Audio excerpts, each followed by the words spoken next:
Hi ಎಲ್ರಿಗೂ, ಹೇಗಿದ್ದೀರಾ? ಎಲ್ಲರೂ ಚೆನ್ನಾಗಿದ್ದೀರಾ ಅಂತ ಭಾವಿಸ್ತೀನಿ. ನಮ್ಮದು ಕಾಫಿ ಎಲ್ಲ ಆಯಿತು ಇವತ್ತು. ಹಾಗೆ ಸುಮ್ಮನೆ ವ್ಲಾಗ್ ಮಾಡೋಣ ಅಂತ ಅನ್ನಿಸ್ತು, ಹಾಗೆ ಮಾಡ್ತಾ ಇದ್ದೀನಿ. ಫ್ರೂಟ್ಸ್ ಸ್ವಲ್ಪ ತಂದಿದ್ವಿ. ಮಸ್ಕ್ ಮಿಲನ್ ಸೀಸನ್ ಶುರು ಆಯ್ತಲ್ಲ, ನನಗೂ ಇಷ್ಟ ಆಗ್ತದೆ, ಹಾಗೆ ಹಸ್ಬೆಂಡ್ಗೂ ಇಷ್ಟ ಆಗ್ತದೆ, ಮಗಳಿಗೂ ಕೊಡ್ತೀವಿ ಆವಾಗವಾಗ ಒಂದೊಂದು ಪೀಸ್. ಹಾಗಾಗಿ ತಂದಿದ್ವಿ. ಹಾಗೆ ಇಲ್ಲಿ ಮಧ್ಯಾಹ್ನಕ್ಕೆ ಬೀಟ್ರೂಟ್ ಪಲ್ಯ ಮಾಡ್ಕೊಳ್ಳೋಣ ಅಂತಂದ್ಬಿಟ್ಟು ಬೀಟ್ರೂಟ್ನೆಲ್ಲ ಹೆಚ್ಕೊತಾ ಇದ್ದೀನಿ. ಹಾಗೆ ಇದು ಮಗಳು ಅಲ್ಲಿ ಒಬ್ಬರು ಮಾತಾಡಿಸ್ತಾರೆ ಎದುರುಗಡೆ ಶಾಪ್ ಅವರು. ಅದಕ್ಕೆ ಯಾವಾಗಲೂ ಅಲ್ಲಿ ನಿಂತ್ಕೊಂಡು ಅವ್ರ ಹತ್ರ ತುಂಬ ಹೊತ್ತು ಮಾತಾಡ್ತಾ ಇರ್ತಾಳೆ. ಅವಳ ಭಾಷೆಯಲ್ಲಿ ಅವಳು ಮಾತಾಡ್ತಾರೆ, ಅವರು ಮಾತಾಡಿಸ್ತಾರೆ. ಬೀಟ್ರೂಟ್ ಕಟ್ ಮಾಡ್ಕೊಂಡಿದ್ದೆಲ್ಲ ಆಯಿತು. ಹಾಗೆ ಮತ್ತು ನಾನು ಮಗಳಿಗೂ ಇದರಲ್ಲೇ ನಾವು ಬ್ರೇಕ್ಫಾಸ್ಟ್ ಏನು ಮಾಡಿರಲಿಲ್ಲ, ಬಾಯ್ಲ್ ರೈಸ್ ಮಾಡಿದ್ವಿ ಅಷ್ಟೇ. ಅದನ್ನೇ ಗಂಜಿ ಊಟ ಥರ ಮಾಡಿದ್ದೀವಿ. ಹಾಗಾಗಿ ಮಗಳಿಗೂ ಅದನ್ನೇ ಕೊಟ್ಟೆ. ಇನ್ನು ಮಧ್ಯಾಹ್ನನೂ ಅದನ್ನೇ ಕೊಟ್ಟರೆ ಅವಳಿಗೆ ಒಂಥರ ಬೇಜಾರಾಗ್ಬೋದು ಊಟ ಮಾಡೋಕ್ಕೆ ಅಂತಂದ್ಬಿಟ್ಟು ಸ್ವಲ್ಪ ಡಿಫ್ರೆಂಟಾಗಿ ಟ್ರೈ ಮಾಡೋಣ ಅಂತ ಮಾಡ್ತಾಯಿದ್ದೀನಿ. ನಾನು ಇದನ್ನು ಹೆಸರು ಕಾಳು ಹಾಕಿ ಯಾವಾಗಲೂ ಮಾಡೋದು. ಮನೇಲಿ ನಾನು ತೆಂಗಿನಕಾಯಿ ಒಡೆಯೋ ಸೌಂಡು ಅಥವಾ ತೆಂಗಿನಕಾಯಿ ಹೆರಿಯೋ ಸೌಂಡು ಎಲ್ಲ ಬಂತು ಅಂತಂದರೆ ನಮ್ಮ ಮಗಳು ಪಕ್ಕದಲ್ಲೇ ಬಂದಿರ್ತಾಳೆ. ಯಾಕಂತಂದರೆ ಅವಳಿಗೂ ತೆಂಗಿನಕಾಯಿ ಕೊಡು ಅಂತ ಹೇಳಿ ಕೂತ್ಕೊಂಡ್ಬಿಡ್ತಾಳೆ. ಕೊಟ್ಟಿಲ್ಲ ಅಂತಂದರೆ ಅವಳು ಕೇಳಿದಾಗ ಕೂಡ ಕೈ ಹಾಕಿ ತಗೊಂಡು ಹೋಗ್ತಾ ಇರ್ತಾಳೆ. ಹಾಗಾಗುತ್ತೆ. ನಾನು ಅದಕ್ಕೆ ಹಸ್ಬೆಂಡ್ ಹತ್ರ ಹೇಳ್ತಾ ಇದ್ದೆ, ಮದುವೆಗೆ ತುಂಬ ಹಣ ಎತ್ತಿಟ್ಕೋಬೇಕಾಗುತ್ತೆ, ಯಾಕಂತಂದರೆ ಜೋರು ಮಳೆ ಬರ್ತದೆ ಅವಳು ಮದುವೆ ಟೈಮಲ್ಲಿ ಅಂತ. ಅದಕ್ಕೆ ನಗ್ತಾಯಿದ್ರು. ನಮ್ಮ ಕಡೆ ಮದುವೆ ಟೈಮಲ್ಲೆಲ್ಲಾದರೂ ಮಳೆ ಬಂತು ಅಂತಂದರೆ ನೀನು ತೆಂಗಿನಕಾಯಿ ಜಾಸ್ತಿ ತಿಂದಿದೆಯಾ, ಅದಕ್ಕೆ ಮಳೆ ಬಂದಿದೆ ನಿನ್ನ ಮದುವೆಯಲ್ಲಿ ಅಂತ ಅಂತಾರೆ. ಅದಕ್ಕೆ ನಾನು ಅದನ್ನು ಹೇಳ್ತಾ ಇದ್ದೆ ಅವರಿಗೆ. ಹಾಗೆ ಇಲ್ಲಿ ಮಧ್ಯಾಹ್ನಕ್ಕೆ ಪಲ್ಯಕ್ಕೆ ರೆಡಿ ಮಾಡ್ಕೊತಾ ಇದ್ದೀನಿ. ನಾನು ಕೊಕೊನಟ್ ಆಯಿಲ್ ಯಾವಾಗಲೂ ಯೂಸ್ ಮಾಡೋದು. ಇದು ಕೊಕೊನಟ್ ಆಯಿಲ್ ಏನಂದರೆ ಚಳಿಗೆ ಎಲ್ಲ ತುಂಬ ಗಟ್ಟಿಯಾಗಿರುತ್ತೆ. ಏನು ಮಾಡೋಕ್ಕಲ್ಲ, ಬೆಂಗಳೂರಲ್ಲಿರೋ ಅವರಿಗೆ ಗೊತ್ತಿರುತ್ತೆ ಚಳಿ ಅಂದರೆ ಎಷ್ಟು ಚಳಿ ಇರುತ್ತೆ. ಈ ಸಲ ಅಂತೂ ನನಗೆ ಸಿಕ್ಕಾಪಟ್ಟೆ ಚಳಿ ಅಂತ ಅನ್ನಿಸ್ತಾ ಇತ್ತಪ್ಪ. ಇಲ್ಲಿ ನಾನು ಪಲ್ಯಕ್ಕೆ ರೆಡಿ ಮಾಡ್ಕೊತಾ ಇದ್ದೀನಿ. ಹಾಗೆ ಎಲ್ಲನೂ ನಾನು ಯಾವಾಗಲೂ ಕುಕ್ಕರಲ್ಲೇ ಮಾಡೋದು, ನನಗೆ ಬೇಗ ಆಗುತ್ತೆ. ಅದರಲ್ಲೂ ಬೀಟ್ರೂಟ್ ಅಂತೂ ತುಂಬ ಲೇಟಾಗಿ ಬೇಯುತ್ತೆ. ಅದಕ್ಕೆ ನಾನು ಕುಕ್ಕರನ್ನೇ ಯೂಸ್ ಮಾಡ್ತೀನಿ ಯಾವಾಗಲೂ. ನನಗೆ ಅದೇ ಕಂಫರ್ಟ್ ಅನಿಸುತ್ತೆ. ಹಾಗಾಗಿ ಮಾಡಬಾರ್ದು ಅಂತ ಹೇಳ್ತಾರೆ, ಬಟ್ ನನಗೆ ಅದೇ ಮಾಡಬೇಕು ಅಂತ ಅನಿಸುತ್ತೆ. ಯಾಕಂತಂದರೆ ಬೇಗ ಬೇಯುತ್ತೆ. ಹಾಗಾಗಿ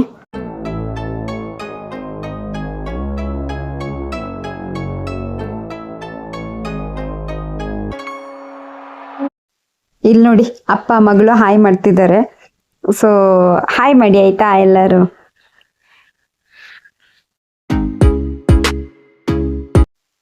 ಮಗಳು ಬೀಟ್ರೂಟ್ ನೋಡಿದ್ಲಲ್ಲ, ಹಾಗೆ ಬೀಟ್ರೂಟ್ ತಗೊಳ್ಳೋಣ ಅಂತ ಬಂದ್ಬಿಟ್ಲು.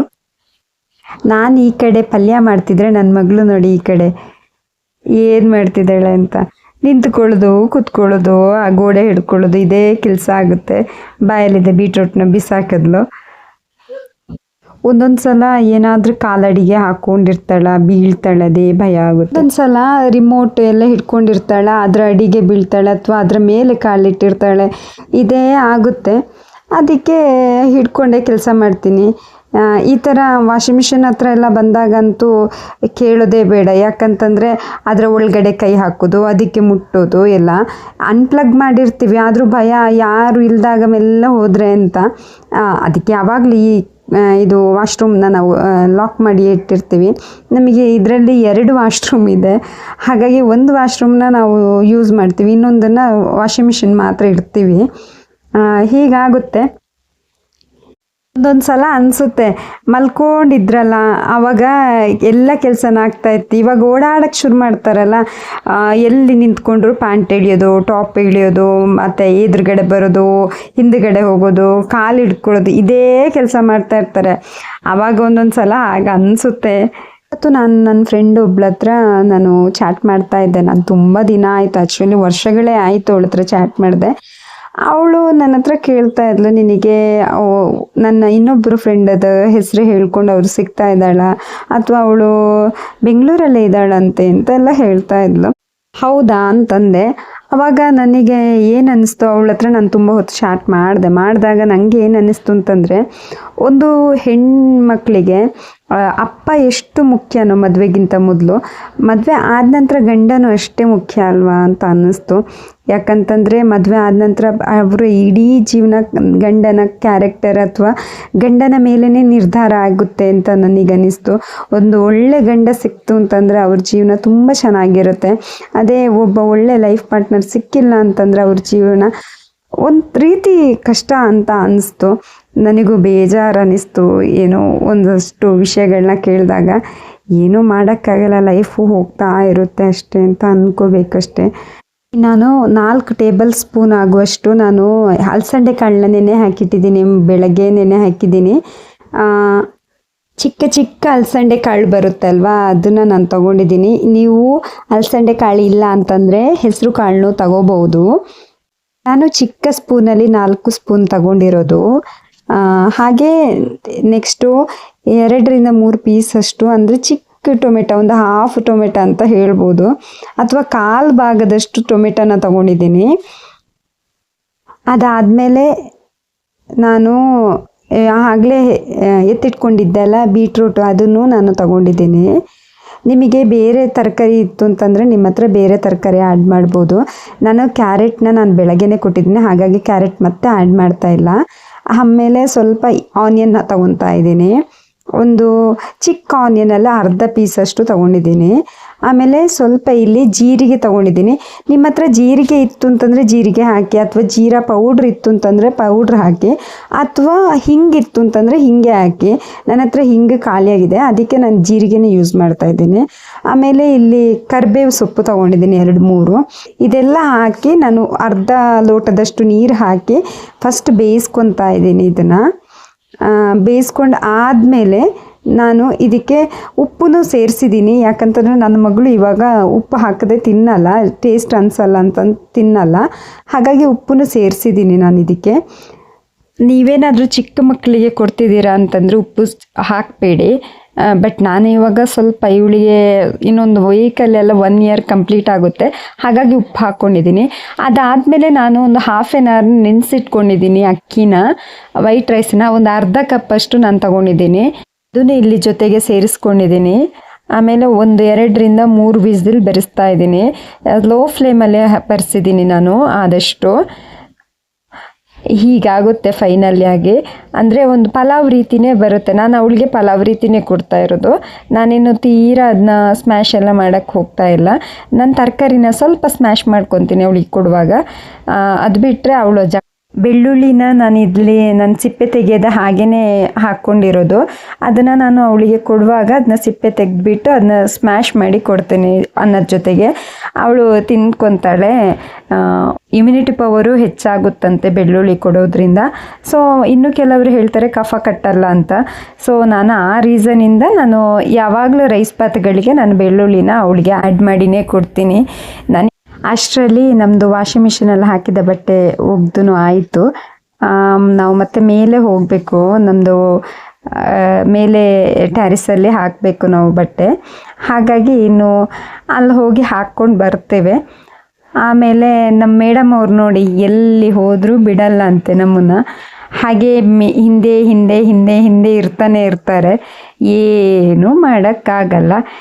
ಬಟ್ಟೆ ಎಲ್ಲ ಹಾಕ್ಕೊಂಡು ಬಂದಾಯಿತು. ಇನ್ನೇನು ನಾವು ಸ್ವಲ್ಪ ದಿನದಲ್ಲಿ ಊರಿಗೆ ಹೋಗಬೇಕು.